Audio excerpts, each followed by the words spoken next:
The brain doesn't actually want certainty. It wants resolution. And those two things are not the same. Certainty feels safe because it ends anticipation. But when certainty is delayed, the brain doesn't relax. It stays active. Each unanswered question keeps neural threat systems online. Not because something is wrong, but because nothing is finished. Waiting creates a loop. The mind fills in missing information, often with the worst possible explanation. This is why uncertainty feels exhausting. The brain keeps simulating outcomes instead of resting. Certainty doesn't reduce anxiety by solving a problem. It reduces anxiety by ending the process. When closure is missing, the nervous system stays alert. Not panicked, but never calm. This is why waiting can feel worse than knowing. And why relief often arrives. Not with good news, but with any answer at all. The brain is not designed to live inside unanswered questions. It is designed to move forward. You might think your brain avoids change because it's afraid. But that's not actually what's happening. Most of the time, your brain resists change because it's conserving energy. The human brain is expensive to run. It uses a disproportionate amount of your body's energy just to maintain basic function. So over time, it learns to prefer patterns that cost less to maintain. Familiar routines, predictable outcomes, even familiar discomfort. From the brain's perspective, change isn't automatically good. Change means uncertainty. Uncertainty means prediction failure. And prediction failure requires more effort. So when you try to change something, a habit, a routine, a relationship dynamic, your brain doesn't evaluate whether the change is healthy. It evaluates whether the change is efficient. And efficiency almost always favors what already exists. This is why people stay in situations they've outgrown. Not because they don't know better. Not because they lack willpower. But because the familiar costs less energy than the unknown.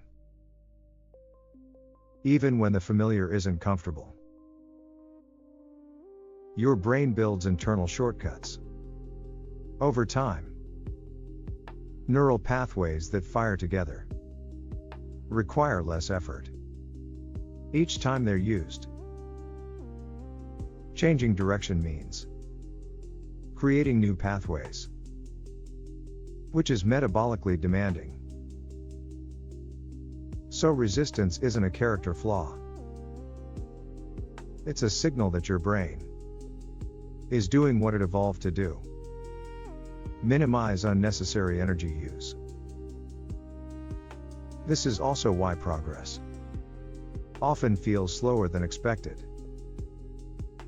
The brain doesn't rush adaptation. It tests it. Quietly. Gradually. What feels like hesitation is often recalibration.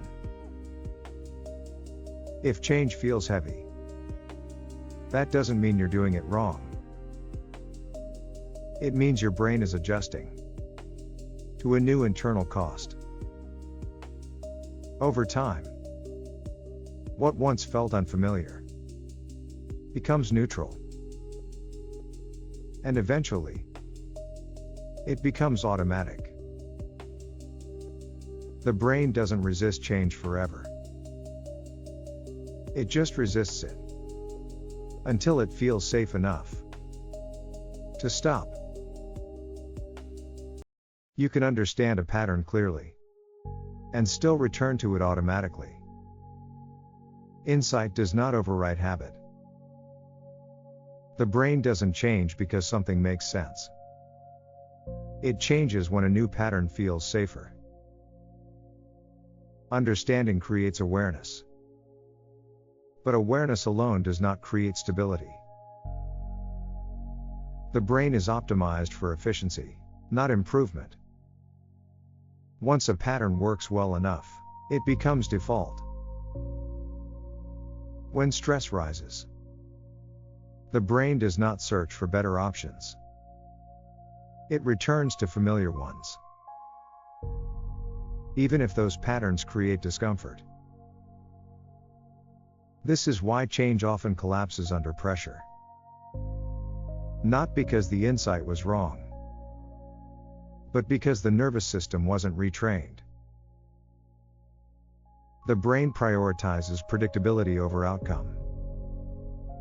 A known discomfort feels safer than an unknown alternative.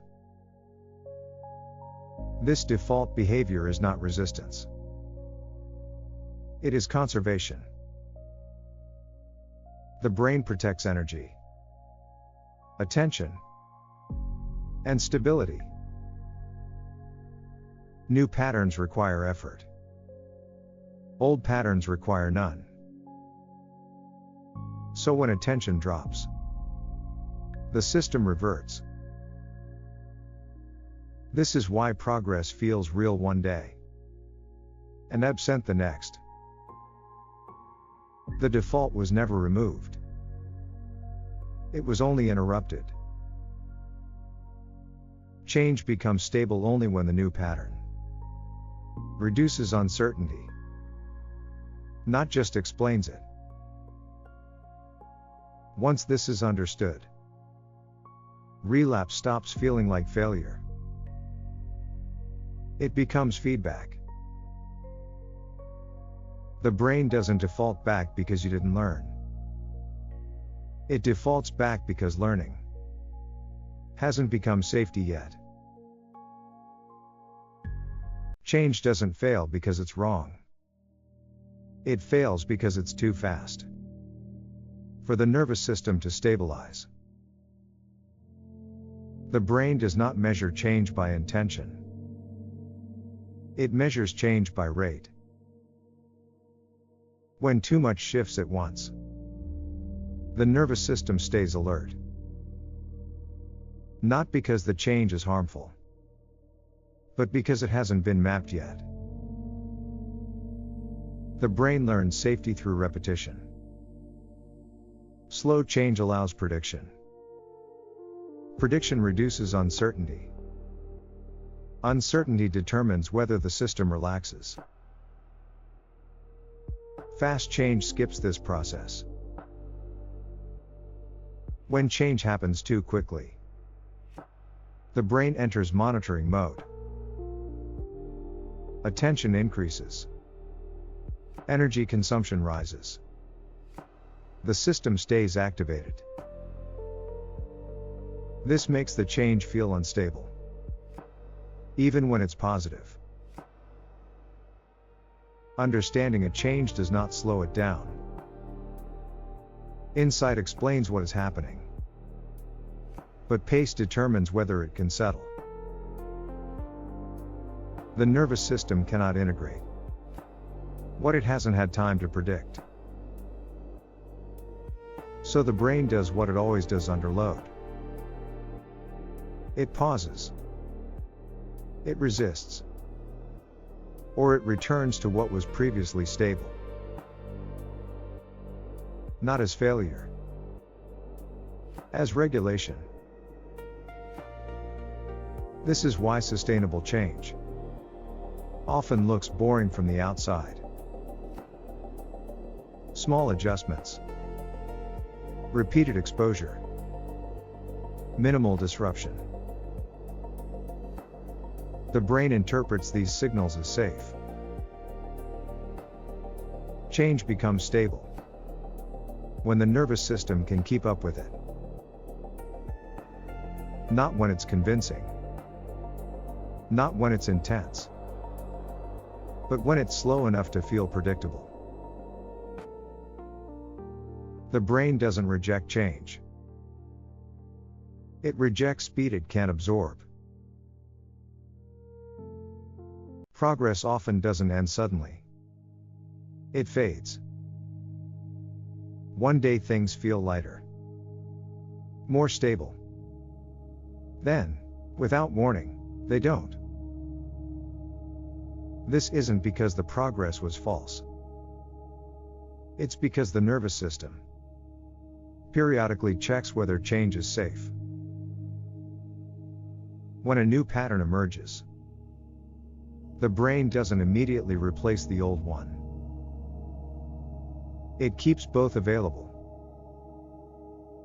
Under increased load, stress, fatigue, emotional demand, the system temporarily returns to the previous baseline.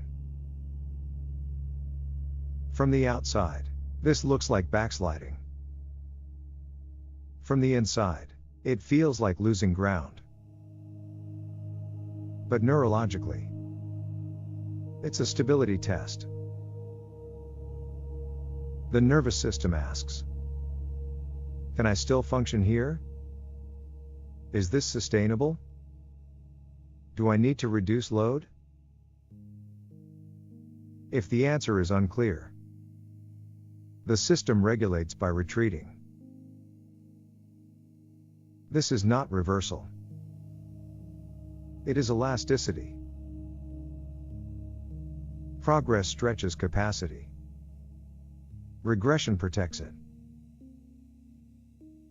This is why change rarely moves forward in a straight line. Expansion. Pause. Return. Then expansion again. Each cycle recalibrates safety. Because this process isn't conscious, it's often misinterpreted as failure. Shame appears. Self-judgment follows. But the system is not undoing progress. It's integrating it. Progress doesn't disappear when it recedes. It goes offline temporarily to preserve regulation. Regression is not the opposite of change. It's how change survives pressure. Change often feels ineffective while it's happening. Effort is present. Intention is present. But results feel absent. This isn't because nothing is changing. It's because most change completes before it becomes perceptible. The brain updates internally first. Neural pathways adjust. Predictions recalibrate. Load redistributes. These processes happen quietly. Awareness tracks contrast. When change occurs gradually, there's no sharp difference to notice. Stability increases, but sensation does not. The nervous system measures safety by consistency, not novelty. As consistency rises, attention decreases. This makes progress harder to feel, precisely when it's working. Because sensation fades, the mind assumes progress stopped. Motivation drops. Effort loosens. Not because change failed, but because it became efficient. This is the integration phase, where systems align, where habits settle, where change becomes background. It doesn't announce itself. Visible change is often the after effect. By the time it's noticeable, the internal work is already complete. Change feels invisible when it no longer needs attention. If it feels boring, stable, or uneventful, that's often the sign that change is finishing its work. The problem isn't that something feels wrong. The problem is that it feels fine. When discomfort disappears, the nervous system stops signaling urgency. Not because growth is complete, but because threat is absent. The brain is not designed to pursue progress. It is designed to maintain safety. If the current state feels tolerable, the system has no reason to change it. Feeling fine reduces friction. It lowers emotional noise. It stabilizes energy. It minimizes risk. This makes it feel sustainable. But safety without challenge creates inertia. The system settles into what works enough. Not optimal. Not fulfilling. Just predictable. This state is often mistaken for balance. In reality, it's containment. Nothing is breaking, so nothing is moving. From the brain's perspective, change introduces uncertainty. Uncertainty increases load. So the system resists, not aggressively, but quietly, by maintaining what already feels safe. This is why motivation doesn't arrive while things feel fine. Motivation is a response to disruption. Without disruption, there is nothing to mobilize against. The behaviors that reduce anxiety, routine, avoidance, emotional flattening, also reduce momentum. They protect the system by keeping it still. Stuck doesn't always feel painful. Sometimes it feels calm. Sometimes it feels reasonable. Sometimes it feels responsible. But comfort is not the same as alignment. And safety is not the same as movement. The thing that makes you feel okay may be the very thing preventing change from starting. Motivation is often treated as the starting point. Neurologically, it's the result. The brain does not mobilize energy until it detects safety. Before action comes certainty. Before effort comes stability. When safety is uncertain, the nervous system conserves resources. Energy is held back. Attention narrows. Movement slows. This isn't procrastination. It's regulation. Safety reduces monitoring. Monitoring frees capacity. Capacity allows motivation to emerge without force. Many people try to generate motivation inside unsafe systems.